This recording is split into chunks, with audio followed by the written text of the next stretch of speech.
Elizabeth from Austin Underground. I'm here with Jack Ingram. So tell me about your humble beginnings, because I know you started out by, playing at a bar near TCU. Yeah. I started out when I was 18, and I went down to this bar called Adair's Saloon in Dallas. And I used to go there with my brother. I was underage, but I loved music, and this guy named Diamond Jim, Tony Lane, played on Thursday nights, and they played old country covers and Jerry Jeff Walker covers and Texas country kind of covers like Rusty Weir and Ray Wiley Hubbard stuff. And so I used to go down and see them on Thursdays. And I started learning a few songs and got the guts up to ask Lois, the owner, if she'd let me come down on a Tuesday, because I knew they didn't have a band on Tuesday. Yeah. And just sit in the corner and play. And she did. Then I made a little record, a little CD at the time. Sold a few thousand of those. On the CD, I put my home phone number, like I said, for booking information, call this number, so it looked official, right? Yeah. And that was like right before Christmas break of the next year, whatever the year that was, 92. And so by the time I got back to college, my phone message was full of kids calling me to come play their frat parties or their bar or whatever. Yeah. And that's kind of how my career started, just kind of doing it yourself. You've been in top 40. You've been the best country singer in 2008. Yeah. Yeah. So how does that make you feel? It feels great. It feels great. I love music. I love what I do. And so to get recognized for it and actually have some success doing it, and know that it seems at this point that nobody can take it away from me. I got a career. That's what I always wanted.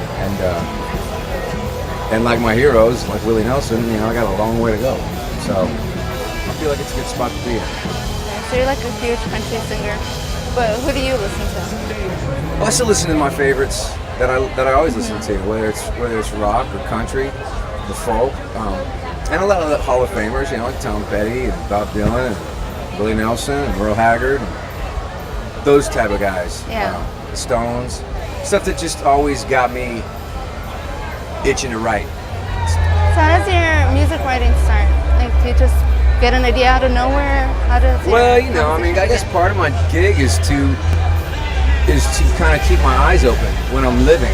Yeah. To be an observer of sorts. And so when I have an idea that I feel like is pretty witty or pretty funny or pretty sad or whatever it is, that gives me like the thing on the back of your neck when your hair stands up, or that makes you tear up. Yeah. Those are the ideas that I stop and recognize that I got something that I can explore and make it all rhyme and make a song out of it. Yeah. That's what I do. I know you broke the World Guinness record for the most radio interviews. Yeah. Tell me about that experience. It was tedious. I bet. It was tedious. It felt like I was taking a test for 24 hours straight. It was like, it was rough. But, it was a lot of fun too. It was the day that my record was coming out. Mm-hmm. Big Dreams and High Hopes is the name of it. It was 2 years ago. And so I was going to talk to a lot of people anyway to try and promote the record and get the word out. And so we just kind of said, well, let's make a spectacle of it. And we did. I got the plaque right there in my office.